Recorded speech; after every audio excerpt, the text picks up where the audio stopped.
Hello everyone, welcome back to the channel. I hope मेरे सब बच्चे एकदम मस्त होंगे और अच्छे से अपने पढ़ाई कर रहे हैं। बच्चों, ये लेक्चर नंबर 87 है इस वीडियो सीरीज का। हम चैप्टर 8 पर पहुंच चुके हैं, अकाउंटिंग फॉर शेयर कैपिटल। बहुत ही छोटे छोटे पार्ट्स में मैं आपको आगे लेके जा रहा हूं। आज का वीडियो टॉपिक रहेगा शेयर होता क्या है, उसके टाइप्स कौन कौन से हैं, प्रेफरेंस शेयर, इक्विटी शेयर, इनके टाइप्स, शेयर कैपिटल, ये सब बेसिक्स, बिल्कुल बेसिक्स आज की वीडियो में रहने वाला है। आपको बहुत ही मजा आएगा। छोटा सा वीडियो होगा ये। जल्दी से आप अपने कॉपी पेन निकाल लो और अब हम शुरू करते हैं।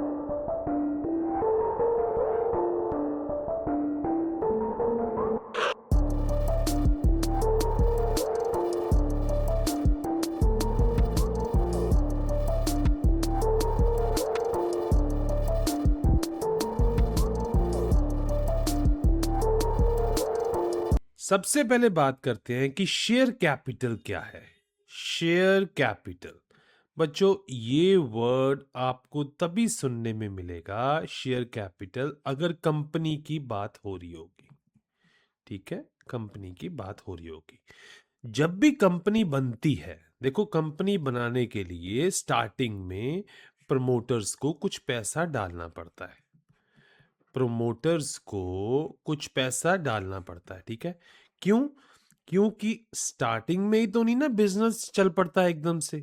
कुछ पैसा इनिशियल स्टेज पे चाहिए होता है, ठीक है। वो पैसा प्रमोटर्स डालते हैं। उसी पैसे को बोलते हैं अपन शेयर कैपिटल, ठीक है। उसी पैसे को जो कि फर्म या कंपनी, सॉरी, कंपनी में डाला जाता है उसको चलाने के लिए, उस पैसे को बोलते हैं शेयर कैपिटल। जरूरी नहीं है बच्चों कि ये स्टार्टिंग में ही होगा। जब कभी कंपनी रन कर रही हो और उसको पैसे की जरूरत पड़ जाए एकदम से, तब भी वो जहां जहां से पैसा जुटाएगी तो उस पैसे को बोला जाएगा शेयर कैपिटल। ठीक है, क्लियर है। अब वो पैसा इजीली ऐसे नहीं मिल जाता। नॉर्मली जो हम अब स्टडी कर रहे हैं ना, उसमें क्या है, कंपनी को उसके बदले में कुछ अपने शेयर्स इशू करने पड़ते हैं। शेयर्स इशू करने पड़ते हैं, तब जाके पैसा मिलता है। यही पैसा बच्चों मेन सोर्स ऑफ फाइनेंस है, ठीक है। सपोज सपोज किसी कंपनी ने 1 लाख शेयर इशू करे। हर एक शेयर की फेस वैल्यू थी 10 रुपए। आपको मैंने पढ़ाया पहले, है ना, फेस वैल्यू क्या होता है। तो अब उस कंपनी को टोटल मिलेंगे 10 लाख। टोटल मिलेंगे 10 लाख। यही शेयर कैपिटल कहलाएगी। फॉर एग्जाम्पल, ए और बी ने मिलके कंपनी शुरू करी, ठीक है। ए और बी ने मिलके कंपनी शुरू करी। कंपनी ने 1 लाख शेयर इशू करे एट द रेट ऑफ 10, तो कंपनी को मिलेंगे 10 लाख। अब 1 लाख शेयर में से हो सकता है 50,000 शेयर्स इसके पास हो, 50,000 शेयर्स इसके पास हो। वो एक अलग सिनेरियो है कि किसके पास कितने हैं। बट जो पैसा मिलेगा ना कंपनी को, उसको बोलेंगे शेयर कैपिटल। और उस पैसे के बदले में, उस पैसे के बदले में कंपनी ने क्या दिया? कंपनी ने अपनी ऑनरशिप दी बच्चों। ऑनरशिप, है ना, मालकियत ट्रांसफर करी है। जिसके पास जितने शेयर होंगे वो उतने परसेंट का मालिक होगा। ये तब शेयर कैपिटल की बात तब आएगी जब ऑनरशिप दिया जाए। अब सपोज ये कंपनी है, मान लो ABC लिमिटेड, ठीक है। ये पैसा लेती है सपोज बैंक से, ठीक है। बैंक से 2 करोड़ लिया इसने, इसको पैसे की जरूरत थी। अब भाई आप इस 2 करोड़ को शेयर कैपिटल नहीं बोलोगे, हालांकि ये भी पैसा लिया कंपनी ने। ये शेयर कैपिटल नहीं है, ये लोन है। शेयर कैपिटल के केस में कंपनी अगर कुछ लेती है ना, तो अपनी ऑनरशिप देती भी है, अपना स्टेक डाइल्यूट कर रही है। बट जब बैंक से पैसा लिया तो उस पैसे को आप शेयर कैपिटल नहीं बोलोगे। इस पैसे को अपन बोलेंगे लोन अमाउंट, ठीक है। हालांकि ये पैसा और शेयर कैपिटल वाला पैसा, इनकी नेचर सेम है कि ये कंपनी के लिए दोनों लायबिलिटी हैं। क्लियर? ये दोनों लायबिलिटी हैं। एक बार फिर से देखते हैं। सपोज कंपनी ने अपने दो प्रमोटर्स है ए बी, ठीक है, कंपनी है ए बी लिमिटेड, इसने अपने दो प्रमोटर से as a share capital 50 lakh लिया है, ठीक है, ये है शेयर कैपिटल। क्लियर? तो अब ये 1 करोड़ रुपया भी कंपनी पे लाइबिलिटी है, कंपनी पर लाइबिलिटी है, ये याद रखना बच्चों, ठीक है। इसको आप इंटरनल लाइबिलिटी भी कह सकते हो, इंटरनल, कि ये अपनी उनकी खुद की लाइबिलिटी है, बट कंपनी को एट द एंड ये पैसा इनको देना है वापस। जस्ट लाइक लोन, लोन भी लाइबिलिटी है, बट लोन हम एक्सटर्नल लाइबिलिटी मानते हैं कि वो बाहर की लाइबिलिटी है, उसको प्रेफरेंस पहले मिलेगा जब पैसा चुकाने की बारी आएगी। जब पैसा चुकाने की बारी आएगी तो इसको प्रेफरेंस पहले मिलेगा, ठीक है। तो शेयर कैपिटल क्या आएगा बच्चों? शेयर कैपिटल क्या है? ये एक इंटरनल लाइबिलिटी है, ठीक है। कंपनी ने पैसा ले रखा है, अपनी ओनरशिप दे रखी है, ये पैसा कंपनी को चुकाना पड़ेगा, ठीक है, ये पैसा कंपनी को चुकाना पड़ेगा। अब आगे देखते हैं शेयर क्या होता है। देखो बच्चों, मैंने आपको क्या बताया था, शेयर एक स्मॉलर यूनिट है, स्मॉलर यूनिट दैट रिप्रेजेंट्स, ये क्या शो करता है बच्चों? ये ऑनरशिप शो करता है। ये क्या शो करता है? Ownership. For example, suppose company ने अपनी 100% ऑनरशिप को, अपनी 100% ऑनरशिप को 1000 टुकड़ों में बांट दिया, 1000 पीस कर दिए, ठीक है, तो उस 1000 पीस को अपन बोलेंगे शेयर। अब पार्टनरशिप फर्म के जैसे आप इसमें ऐसे बात नहीं करोगे कि एक शेयर होल्डर है, उसका शेयर 1/2 है, एक शेयर होल्डर है वो 3/4 का ऑनरशिप है। नो, आप क्या करोगे, 100% ownership is equal to 1000 piece, that is 1000 shares.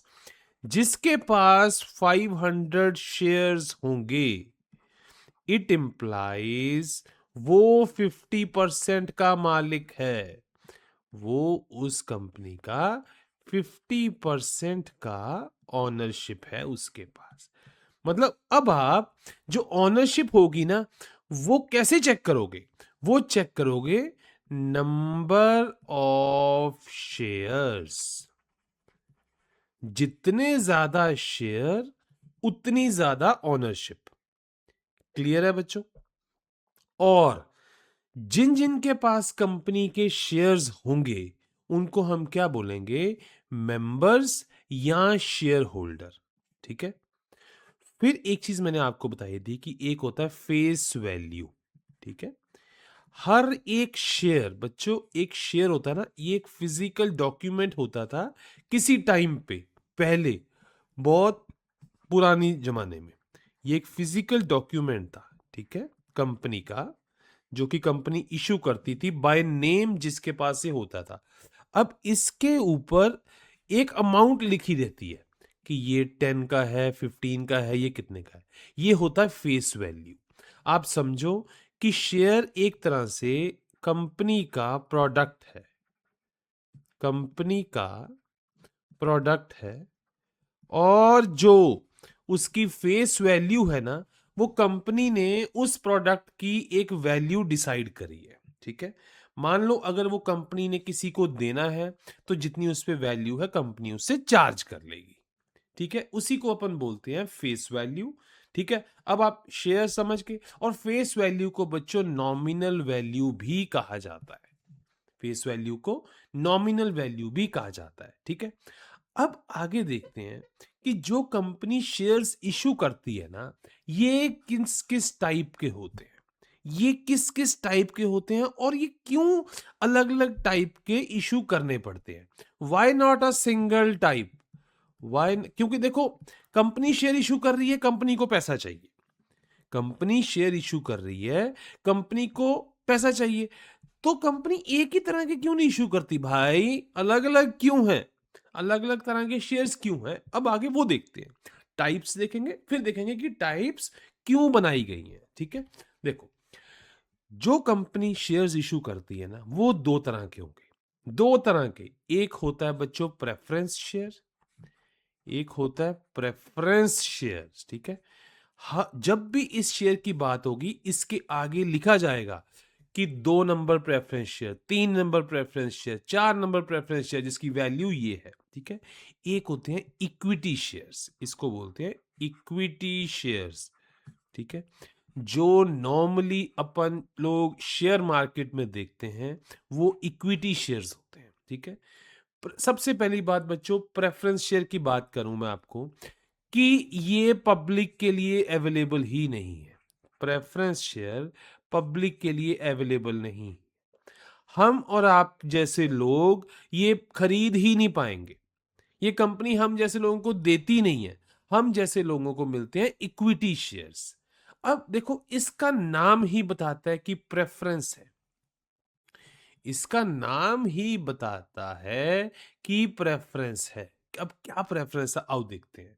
बच्चों जब भी आपके पास शेयर्स हैं, मींस आप एक शेयर होल्डर हो, है ना, शेयर होल्डर हो, इट मींस आपके पास एक तरह से ऑनरशिप है, ऑनरशिप है ना आपके पास, जितने शेयर्स हैं उसके अकॉर्डिंग ऑनरशिप है। ऑनरशिप है तो प्रॉफिट पे तो हक है ही है ना आपका। जैसे पार्टनरशिप फर्म में होता था कि मान लो 1 लाख प्रॉफिट हुआ, 1 लाख प्रॉफिट हुआ, तो 2 पार्टनर थे, तो इक्वल इक्वल, अगर कुछ नहीं मेंशन तो हम उनको बांट देते हैं। ठीक है, कहने का मतलब कोई इसीलिए इन्वेस्ट करता है ना कि भाई उसको एक फिक्स्ड रिटर्न्स मिले, फिक्स्ड रिटर्न्स मिले, है ना। तो बच्चों प्रेफरेंस शेयर का मतलब क्या होता है कि डिविडेंड, जिसको डिविडेंड क्या होता है बच्चों, प्रॉफिट जो डिस्ट्रीब्यूट करना है कंपनी ने अमंग द शेयर होल्डर्स। जरूरी नहीं है, हमेशा याद रखना कि जरूरी नहीं है कि आपको डिविडेंड मिले, जरूरी नहीं है। ठीक है, ठीक है, जरूरी नहीं है कि भाई हर साल शेयर होल्डर्स को, चाहे वो प्रेफरेंस शेयर होल्डर्स हैं चाहे वो इक्विटी शेयर होल्डर्स हैं, कि उनको डिविडेंड मिले। बट अगर कंपनी के बोर्ड ऑफ डायरेक्टर्स ने ये डिसाइड करा कि डिविडेंड देना है, तो प्रेफरेंस शेयर्स को प्रेफरेंस पहले मिलेगी, सबसे पहले पैसा इनको दिया जाएगा, फिर अगर कुछ बच गया तो पैसा इक्विटी वालों को मिलेगा, इनको प्रेफरेंस है। ये बच्चों बड़े बड़े इंस्टीट्यूशंस होते हैं जिनके पास प्रेफरेंस शेयर्स हैं, ये छोटे मोटे नहीं होते, ये बड़े बड़े इंस्टीट्यूशंस हैं। अब इसमें एक डिविडेंड का परसेंटेज फिक्स है, एक फिक्स्ड परसेंटेज के हिसाब से है। फॉर एग्जाम्पल 10 रुपए का शेयर है फॉर एग्जाम्पल, ठीक है, लिखा क्या होगा कि 8% preference share, 8% preference share means पर शेयर के हिसाब से जब कंपनी डिविडेंड देगी तो 8% का बेनिफिट प्रॉफिट मिलेगा। मतलब इन शेयर्स पे परसेंटेज फिक्स है बच्चों। ठीक है, एक फिक्स्ड रिटर्न्स है, आपने पहले से ही आपको पता है कि आपको अगर डिविडेंड मिलेगा तो कितना पैसा मिलेगा। क्लियर होगी बात प्रेफरेंस शेयर्स की। सेकंड आता है बच्चों कैपिटल रीपेमेंट का, कि कल को देखो सपोज ए एंड बी है, मान लो ए के पास 1 लाख के इक्विटी शेयर्स है, ठीक है, बी के पास 1 लाख के प्रेफरेंस शेयर है सपोज। ठीक है, कल को कंपनी बंद हुई, अब ये दोनों शेयर कैपिटल्स कंपनी के लिए लाइबिलिटी हैं, मतलब कंपनी ने इनको पैसा देना है, वापस करना है ना। बट प्रेफरेंस किसको मिलेगी, प्रेफरेंस शेयर को। पहले कंपनी प्रेफरेंस शेयर होल्डर्स का पैसा चुकाएगी, अगर कुछ पैसा बच गया तो इक्विटी वालों की बारी आएगी। क्लियर है बच्चों? मतलब प्रेफरेंस शेयर को ही प्रेफरेंस मिलनी है डिविडेंड के टाइम भी, और कंपनी वाइंड अप होने में जब कैपिटल रीपेमेंट करना पड़ेगा उस समय भी। क्लियर है? तो सर फिर तो सारे प्रेफरेंस शेयर ही क्यों नहीं ले लेते? बच्चों एक चीज और, आपने देखा होगा स्टॉक मार्केट में कि 100 का शेयर है, 100 का शेयर है भाई साहब, ये 50 का भी रह जाता है। मतलब 50% कैपिटल वाइप आउट हो सकता है अगर आप जब करते हो, है ना? जब स्टॉक मार्केट में आपने देखा, ये हम बोलते हैं ना कि पैसा डूब गया, पैसा डूब गया। पर भाई साहब प्रेफरेंस शेयर होल्डर को कोई फर्क नहीं पड़ता। याद रखना, 100 का शेयर चाहे 50 पे आ जाए, बट जो प्रेफरेंस शेयर होल्डर है ना, उसको फिक्स्ड रिटर्न ही मिलना है, उसको कोई फर्क नहीं है। मतलब वो बड़ी सेफ गेम है बच्चों, बड़ी सेफ गेम है। ठीक है? चाहे प्राइस ऊपर नीचे होते जा रहे हैं, ठीक है, प्रेफरेंस शेयर होल्डर को कोई फर्क नहीं पड़ेगा। तो सर अच्छा और कुछ इसके बारे में, एक और बात, ये बच्चों शेयर जो है ना, आप नॉर्मल शेयर जैसे स्टॉक मार्केट से बाय और सेल नहीं कर सकते। जैसे स्टॉक मार्केट में बाइंग सेलिंग करते हैं ना, वो ये प्रेफरेंस शेयर्स में नहीं चलेगी। ठीक है? ये बहुत ही साइलेंट है ये, क्योंकि ये मोटा पैसा लगाते हैं। मान लो अब किसी ने 10 करोड़ के प्रेफरेंस शेयर लगा लिए, अब वो आराम से बैठेगा भाई, क्यों? उसको फिक्स्ड रिटर्न मिलने हैं, उसका पैसा भी एक तरह से सेफ है कंपैरेटिवली, कि कल को कंपनी डूब भी गई उसको पहले प्रेफरेंस मिलेगी। शेयर में चाहे जितना मर्जी फ्लक्चुएशंस आ जाएं, उसको कोई फर्क नहीं है भाई, उसको कोई फर्क नहीं है ना? क्योंकि उसे ट्रेड ही नहीं करना। उसने सेकेंडरी मार्केट में, जहां हम जैसे लोग, हम आपके जैसे लोग शेयर खरीदते बेचते हैं, उसने वहां से खरीदना ही नहीं है, तो उसको कोई फर्क नहीं है, वो प्रेफरेंस है। ठीक है? वो आराम से अब घर पे बैठा है, उसके बाद प्रेफरेंस शेयर है, वो आराम से घर पे बैठा है, जितनी मर्जी फ्लक्चुएशन आ जाए उसको कोई फर्क नहीं है। कहने का मतलब ये एक तरह से low risk safe investment option है, बट हमारे लिए नहीं है, बड़ी बड़ी फर्मों के लिए है, बड़ी बड़ी फर्मों के लिए है। तो सर फिर हमारे लिए इतना रिस्की ऑप्शन क्यों है? बच्चों अभी मैं थोड़ा सा आपको ब्रीफ करता हूं। मान लो 100 का शेयर आपने खरीदा, ठीक है, कल को ये 200 का हो गया ना, तो आपको 100% का बेनिफिट है, आपको 100% का बेनिफिट है। बट प्रेफरेंस शेयर होल्डर वाले को ना, उसको 8% लिखा जाएगा ना, तो उसको 8% ही मिलना है। ये बेनिफिट होता है इक्विटी का, कि शेयर फ्लक्चुएशंस का फर्क पड़ता है। बाकी मैं आपको आगे और डिटेल में बताऊंगा, बट मेजर ये बेनिफिट है। इक्विटी वालों को अगर हाई रिस्क है ना, तो हाई रिवॉर्ड भी है। कभी भी ऐसा नहीं होता है कि रिस्क ज्यादा हो रिवॉर्ड कम हो, जो ज्यादा रिस्क लेगा उसको रिवॉर्ड भी ज्यादा मिलेगा। ठीक है? अब आगे देखते हैं कि प्रेफरेंस शेयर के कौन कौन से टाइप्स हैं। ठीक है? इनको कैटेगराइज करा गया है बच्चों डिविडेंड के हिसाब से, इनको कैटेगराइज करा गया है पार्टिसिपेशन इन प्रॉफिट के हिसाब से, कन्वर्टेबिलिटी के हिसाब से, और रिडेम्पशन के हिसाब से। थोड़े आपको टफ टर्म्स लग रही होंगी, अभी जब आपको समझाऊंगा ना एक एक करके, मजा आ जाएगा आपको, है कुछ भी नहीं है। सबसे पहले डिविडेंड के हिसाब से देखते हैं बच्चों। डिविडेंड के हिसाब से, डिविडेंड के हिसाब से दो तरह के शेयर्स हैं प्रेफरेंस, एक है क्यूम्युलेटिव, एक है नॉन क्यूम्युलेटिव। बच्चों क्या है? फॉर एग्जाम्पल, मान लो किसी के पास 10,000 प्रेफरेंस शेयर है, 100 का एक है, 7% उस पे रेट ऑफ इंटरेस्ट है। अगर अगर कंपनी डिविडेंड नहीं देती ना, कंपनी ने मानो डिविडेंड नहीं दिया, तो भाई इक्विटी वालों को तो कुछ नहीं मिलना। बट प्रेफरेंस में अगर क्यूमुलेटिव है ना, तो आपका पैसा एड ऑन होगा। कहने का मतलब, अगर मान लो कंपनी ने 23 में कोई डिविडेंड नहीं दिया, 24 में कोई डिविडेंड नहीं दिया, 25 में डिविडेंड दिया ना, तो भाई पहले कंपनी को ये दो पहले क्लियर करने पड़ेंगे, और कंपनी करेगी भी। बट कब?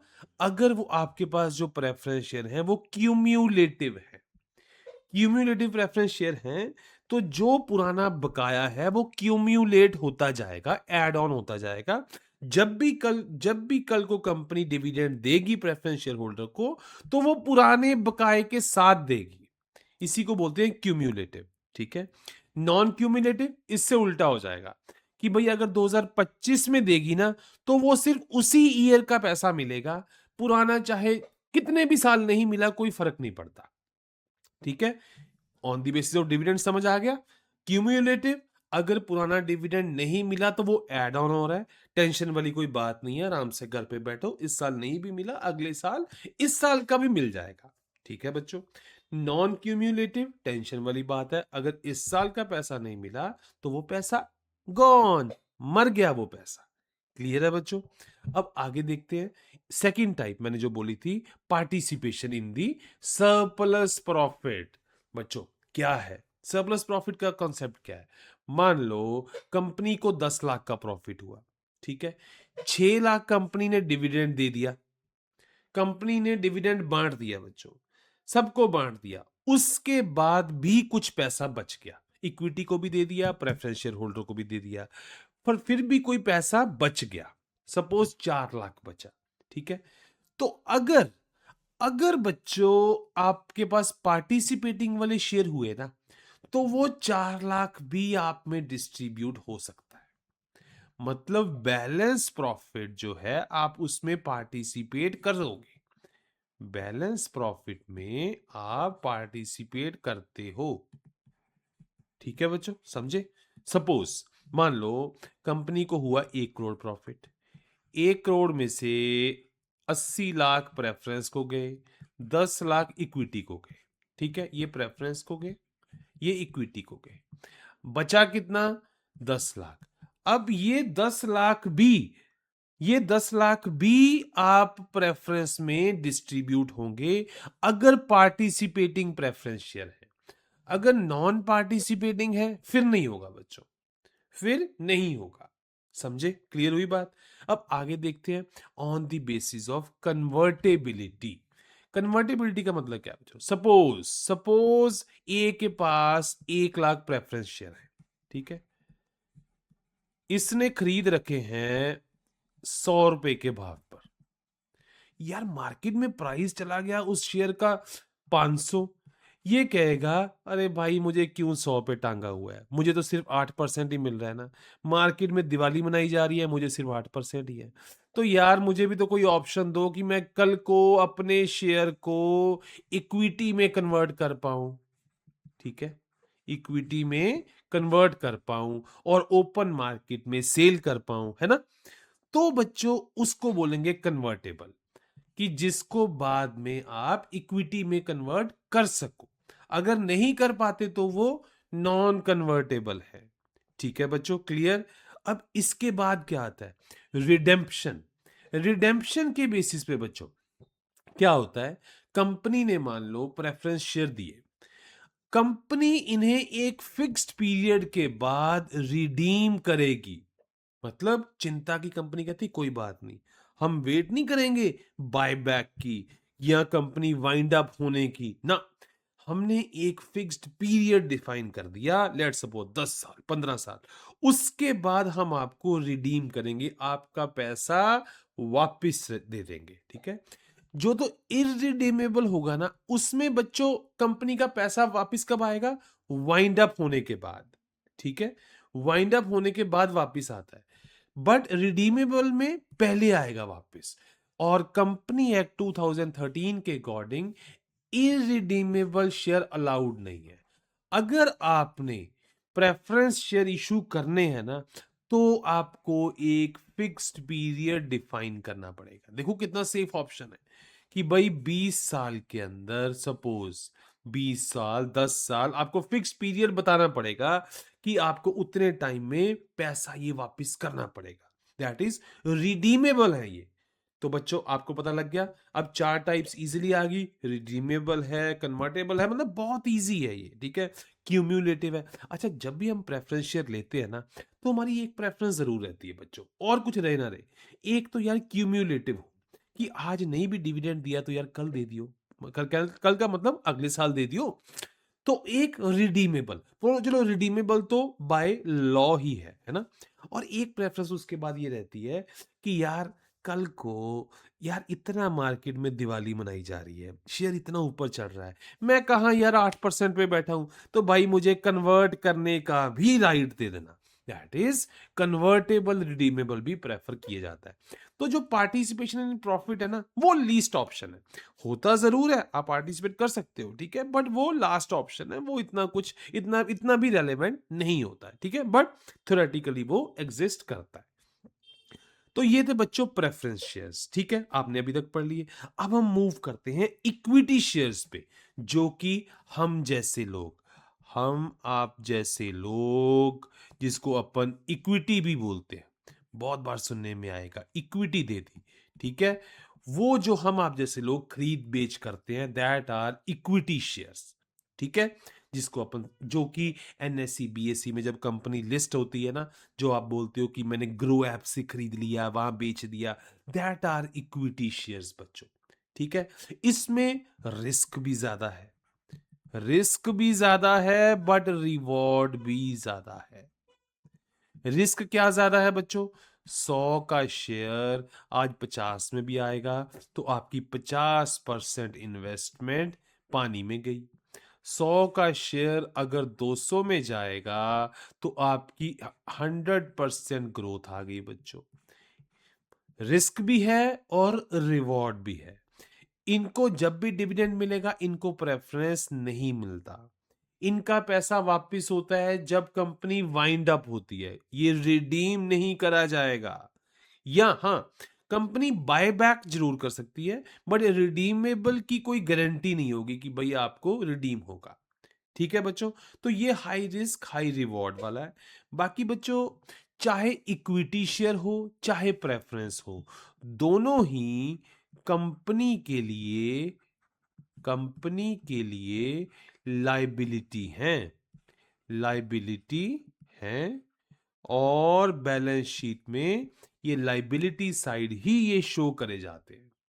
क्लियर है बच्चों? अब एक बार से ये जो हमने इक्विटी और प्रेफरेंस में डिफरेंसेस देख लेते हैं। डिविडेंड का राइट क्या है? प्रेफरेंस शेयर होल्डर को एक फिक्स्ड डिविडेंड मिलता है, चाहे मार्केट में मैं कहता हूं क्राइस आ जाए, क्राइसिस आ जाए, फिर भी प्रेफरेंस शेयर को फिक्स डिविडेंड मिलेगा। इक्विटी शेयर्स को बच्चों प्रेफरेंस तो प्रेफरेंस कम है, सेकंड प्रेफरेंस है उनको, फर्स्ट प्रेफरेंस तो प्रेफरेंस शेयर होल्डर को है, ठीक है। इक्विटी वालों को मिल भी सकता है, नहीं भी मिल सकता बच्चों। प्रेफरेंस को भी गारंटी नहीं है कि भाई मिलेगा ही मिलेगा, बट अगर मिलेगा ना, अगर बोर्ड ने फैसला ले लिया देने का, तो पहले प्रेफरेंस शेयर को दिया जाएगा। क्लियर है? रेट ऑफ डिविडेंड ये फिक्स होता है बच्चों, ये फिक्स होता है। इक्विटी के केस में बोर्ड डिसाइड करता है कि पर शेयर हमने कितना डिविडेंड देना है। बोर्ड डिसाइड करेगा कि मान लो 3 रुपए देने हैं, 4 रुपए देने हैं, कितना देना है वो बोर्ड डिसाइड करता है बच्चों। क्लियर? एरियर्स ऑफ डिविडेंड, अगर पुराने टाइम पे डिविडेंड नहीं मिला, तो भाई चाहे प्रेफरेंस हो चाहे इक्विटी, पैसा तो इकट्ठा क्लब नहीं होगा, क्यूमुलेट नहीं होगा। सिर्फ एक केस में, अगर प्रेफरेंस शेयर आपकी क्यूमुलेटिव है ना, तो आप आराम से बैठ जाओ बच्चों, तब चिंता करने की जरूरत नहीं है, आपका पैसा क्यूमुलेट हो रहा है। कल को कंपनी जब डिविडेंड देगी ना, तो उसको पहले आपको पुराना पैसा चुकाना पड़ेगा। क्लियर? कन्वर्टेबिलिटी के हिसाब से, तो बच्चों प्रेफरेंस शेयर कन्वर्टेबल ले लोगे तो कल को इक्विटी में कन्वर्ट भी हो सकते हैं, अदरवाइज नॉन कन्वर्टेबल होंगे तो आप कभी उसको नहीं कर पाओगे।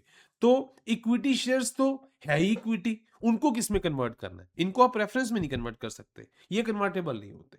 इनको आप प्रेफरेंस में कन्वर्ट नहीं करोगे, ये कर नहीं सकते, ये हमेशा इक्विटी ही रहेंगे, ठीक है। रिडेम्पशन, रिडेम्पशन होने वाले शेयर हो सकते हैं। अब आप, हमने पढ़ा है कि इरिडीमेबल शेयर अलाउड नहीं है, रिडीमेबल ही चलते हैं, है ना, कंपनी एक्ट अकॉर्डिंग। तो इक्विटी के केस में रिडेम्पशन नहीं होता बच्चों, कोई फिक्स लिखा नहीं जाएगा, बट कंपनी बाय बैक कर सकती है, ठीक है। हाँ, एक चीज और थी बच्चों जो प्रेफरेंस में मैंने पहले आपको नहीं बताई, voting rights, voting rights. Preference वालों को कोई वोटिंग राइट नहीं है। कंपनी कहती है कि भाई आपको पैसा दे दिया ना, पैसा दे दिया ना। अब बच्चों देखो, कंपनी का रीजन ही ये है प्रेफरेंस शेयर इशू करने का। कंपनी हर बार कहती है कि भाई कोई डिसीजन लेने लगे, कोई डिसीजन लेने लगे तो यार डिसीजन में इन्वॉल्वमेंट ही बड़े जनों की है। हमने तो पैसा उठा के गलती कर ली, पैसा उठाकर उठाकर गलती कर ली, हम कोई डिसीजन ही नहीं ले पा रहे। तो यार कोई ऐसा चीज हो ना कि पैसा भी उठा ले और बट डिसीजन भी अपने पास ही रखे, तब प्रेफरेंस शेयर की बात आती है बच्चों। पैसा तो उठाती है, ठीक है, तो डिसीजन अपने पास, उसके एवज में कंपनी को क्या देना पड़ा है? कंपनी को भाई फिक्स्ड डिविडेंड भी तो देना पड़ रहा है, एक फिक्स्ड परसेंटेज में। अब एक हाथ से दो, दूसरे हाथ से लो। कंपनी ने वोटिंग राइट छीना और इंटरेस्ट और डिविडेंड का पेमेंट फिक्स परसेंटेज करा। इक्विटी में क्या है? वोटिंग राइट दिया और डिविडेंड लिया, डिविडेंड की कोई गारंटी नहीं है। तो बच्चों इक्विटी शेयर्स में जो इन्वेस्टर्स का पैसा है वो जैसे जैसे कंपनी ग्रो करेगी वैसे वैसे वो बढ़ता है। प्रेफरेंस शेयर में कंपनी को कोई फर्क नहीं है, सॉरी शेयर होल्डर को कोई फर्क नहीं है, चाहे कम हो चाहे ज्यादा हो, कंपनी की ग्रोथ कम भी हो ज्यादा भी हो, उसको कोई फर्क नहीं है, उसको फिक्स ही मिलना है, ठीक है। अच्छा, रीपेमेंट ऑन वाइंडिंग अप, अगर कंपनी बंद हो रही है तो कैपिटल का जो शेयर कैपिटल है वो चुकाया जाएगा। मैंने बोला है कि वो लाइबिलिटी है, चाहे वो प्रेफरेंस की हो चाहे इक्विटी की हो, वो है लाइबिलिटी। वो प्रेफरेंस किसको दिया जाएगा? प्रेफरेंस शेयर होल्डर्स को पहला प्रेफरेंस मिलेगा, ठीक है। अच्छा, मैनेजमेंट राइट्स, बच्चों नॉर्मली ये पार्टिसिपेट नहीं करते, ठीक है, इनको ना ही वोटिंग राइट है ना ही कोई, इनको बोल दिया भाई आपने पैसा दे दिया ना, अब आराम से कॉर्नर पे बैठ जाओ, बोलना मत, हिलना मत, हमारे रोज के कामों में दखल अंदाजी मत करना, इनको ऐसे बोला जाता है। आपको, आपसे पैसा लिया लिया हमने, इक्विटी वालों से भी है, आपको गारंटी दी ना कि आपको 8% मिलेगा 7% मिलेगा, वो बेचारों को तो कुछ गारंटी नहीं दी ना, इसलिए भाई हम उनको बोलेंगे कि आप आओ, हमारी मैनेजमेंट डिसाइड करो, बड़े बड़े हम डिसीजन लेंगे, उसमें वोटिंग में पार्टिसिपेट करो। आपको सेफ ऑप्शन दिया ना भाई, अब हमारे काम में दखल अंदाजी नहीं करने का, ठीक है, तो उनको वोटिंग राइट नहीं होते बच्चों, प्रेफरेंस शेयर होल्डर को। क्लियर है? तो ये बच्चों बिल्कुल सिंपल सा टॉपिक था preference share and equity share का। आई होप आपको ये अच्छे से समझ आया होगा। कोई डाउट रह जाए, आपका भाई भी इधर बैठा है, सारे डाउट क्लियर होंगे। आपने सिर्फ कमेंट सेक्शन में पूछते जाना है, कमेंट सेक्शन आपने भर देना है बच्चों। और अगर वीडियो अच्छा लगा है तो आप इसको लाइक करें, चैनल को सब्सक्राइब करें, वीडियो को शेयर भी करें अपने फ्रेंड्स एंड फैमिली के साथ, ताकि वो भी इस वैल्यूएबल कंटेंट का बेनिफिट उठाएं। अकेले आपने थोड़ी लेना है, आप बाकियों को भी लेने दो। तो आई होप बच्चों आपको ये मजा आया होगा इसमें, ठीक है। अब मिलेंगे हम नेक्स्ट वीडियो में, तो तब तक आपने अच्छे से रिवाइज करते रहना है, पढ़ाई करते रहना है। थैंक यू सो मच बच्चों, मिलते हैं नेक्स्ट वीडियो में।